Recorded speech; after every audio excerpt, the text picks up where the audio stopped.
റോഡിൽ ഇറച്ചി പറ്റും, അതിലൊരു ഡൗട്ടും ഇല്ല. വളരെ സീരിയസ് മാറ്ററാ. ഞാൻ എറണാകുളം മുതൽ കണ്ണൂർ വരെ ഡ്രൈവ് ചെയ്യുമ്പോൾ പലതും എക്സ്പീരിയൻസ് ചെയ്തിട്ടുണ്ട് ഈ പുതിയതായിട്ട് വന്ന ഹൈ സ്പീഡ് റോഡിനെ കുറിച്ച് എന്നാന്ന് പറയുന്നത്. നിങ്ങളൊരു കോണ്ടന്റ് ക്രിയേറ്റർ ആണോ, ഇൻഫ്ലുവൻസർ ആണോ, അങ്ങനെയാണെങ്കിൽ ഇതുപോലത്തെ ഒരു വീഡിയോ ചെയ്യും. കേരളത്തിൽ 3.5 കോടി ജനങ്ങളുണ്ട്, അവരെല്ലാവരും കാണണം. ഡ്രൈവിംഗ് അറിയുന്നവരും അറിയാത്തവരും വീട്ടിൽ വെറുതെ ഇരിക്കുന്ന നിങ്ങളെ അമ്മൂമ്മയായാലും കാണണം. സോ നിയമം പഠിപ്പിക്കാൻ വന്നതല്ല, അതിന് ഞാൻ ആരുമല്ല. അറ്റ്ലീസ്റ്റ് ഈ 3 ട്രാക്ക് എന്താണെന്ന് എല്ലാവരും അറിഞ്ഞിരിക്കണം. തേർഡ് ഉള്ള ഹൈ സ്പീഡ് ട്രാക്ക്, അതിൽ ഓവർടേക്ക് ചെയ്യാൻ വേണ്ടി മാത്രമുള്ള ട്രാക്കാണ്. അതിലൂടെ സ്ലോയിൽ പോവരുത്, ലെഫ്റ്റിലൂടെ ഓവർടേക്ക് ചെയ്യരുത്, റൈറ്റിലൂടെ മാത്രം ഓവർടേക്ക് ചെയ്യുക. ഈ 3 വരെയുണ്ടെങ്കിൽ ലെഫ്റ്റിലാണ് നിങ്ങളെ ഹെവി വെഹിക്കിൾസ് പോകേണ്ടത്, സ്ലോ മൂവിംഗ് വെഹിക്കിൾസ് ലെഫ്റ്റിലൂടെയാണ് പോകേണ്ടത്.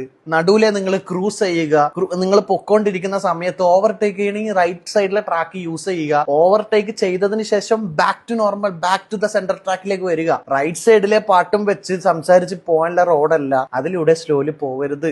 അതേപോലെ റോഡ് ക്രോസ് ചെയ്യാൻ ഒരു ഓപ്ഷനും ഇല്ല ഇവിടെ. ആൾക്കാർക്ക് ക്രോസ് ചെയ്യാൻ പാടില്ല. അത് നിങ്ങളെ വീട്ടിലുള്ളവർക്ക് പറഞ്ഞു കൊടുക്കുക. നിങ്ങൾ വയസ്സിൽ മൂത്തവരുണ്ടാവും, ഡ്രൈവിംഗ് അറിയാത്തവരുണ്ടാവും, പുതിയതായിട്ട് ഈ റോഡ് കാണുന്നവരുണ്ടാവും. കേരള 100% ലിറ്ററസി റേറ്റ് ഒക്കെ തന്നെയാണ്, എന്നാൽ ഈ കാര്യത്തിൽ വട്ടപൂജ്യമാണ്. കാരണം ഞാൻ നിങ്ങളെ പറയുന്നതല്ല, ഇത് ഓൾറെഡി ഒരുപാട് സംഭവിച്ചു കഴിഞ്ഞു. വലിയൊരു അപകടം ഒഴിവാക്കാൻ നമ്മളെല്ലാവരും ഒത്തുചേർന്നിരിക്കേണ്ടിയിരിക്കുന്നു. ആരൊക്കെ ഇൻസ്റ്റയിലും യൂട്യൂബിലും ഫേസ്ബുക്കിലും എവിടെയൊക്കെ വീഡിയോ ചെയ്യുന്നുണ്ട്, ഇതിനെ കുറിച്ചൊരു വീഡിയോ ചെയ്യുക. ചെയ്യാൻ പറ്റുന്നില്ലെങ്കിൽ ഈ വീഡിയോ എടുത്ത് നിങ്ങൾ റീപോസ്റ്റ് ചെയ്യുക.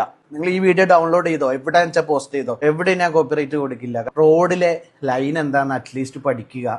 അല്ലാതെ ഈ ട്രാക്കിൽ ഇറങ്ങാൻ എനിക്കടക്കം നല്ല പേടിയാ. എന്തൊക്കെയാണ് സംഭവിക്കുന്നതെന്ന് കണ്ടറിയാനുണ്ട്. പിന്നെ ബൈക്ക് ഏറ്റവും കൂടുതൽ ഇതിന്റെ അകത്ത് ബൈക്ക് ഇപ്പോഴേ കയറാൻ തുടങ്ങി. സോ ഇവിടെ ബൈക്ക് റെസ്ട്രിക്ട് ചെയ്തത് നിങ്ങൾക്ക് സ്പീഡ് എടുക്കാൻ പറ്റാത്തത് കൊണ്ടല്ല. വൺസ് നിങ്ങൾ റോഡിലേക്ക് വീണ് കഴിഞ്ഞാൽ ഒരാളും നിങ്ങളെ സഹായിക്കില്ല. നിങ്ങളെ മുകളിലെ കയറി ഇറങ്ങും വണ്ടി. കാരണം ബ്രേക്കിംഗ് ഡിസ്റ്റൻസ് എന്ന് പറഞ്ഞാൽ 1-2 സെക്കൻഡ് കൊണ്ട് ഈ 100 വരുന്ന വണ്ടി സ്റ്റോപ്പ് ആവില്ല. നിങ്ങളെ മുകളിലെ കയറി ഇറങ്ങും 100% ഉറപ്പാ. സോ ബൈക്ക് ആവുമ്പോൾ നിങ്ങൾ വൺസ് വീണ് കഴിഞ്ഞാൽ റോഡിന്റെ നടുക്ക് നിങ്ങൾ കിടക്കും. കാറാണെങ്കിൽ അറ്റ്ലീസ്റ്റ് നിങ്ങൾ അതിന്റെ അകത്തെങ്കിലും ഉണ്ടാവും. റിസ്കി ആണ് ബൈക്ക്. ഇനിയിപ്പം ബൈക്ക് കയറ്റിയിട്ട് ഒരു ആക്സിഡന്റ് സംഭവിച്ചതിന് നിങ്ങൾക്കോ ബൈക്കിന് ഒന്നിനും ഇൻഷുർ കിട്ടൂല. കാരണം നിങ്ങൾ ഇല്ലീഗലി ആണ് അവിടെ ബൈക്ക് ഓടിച്ചത്.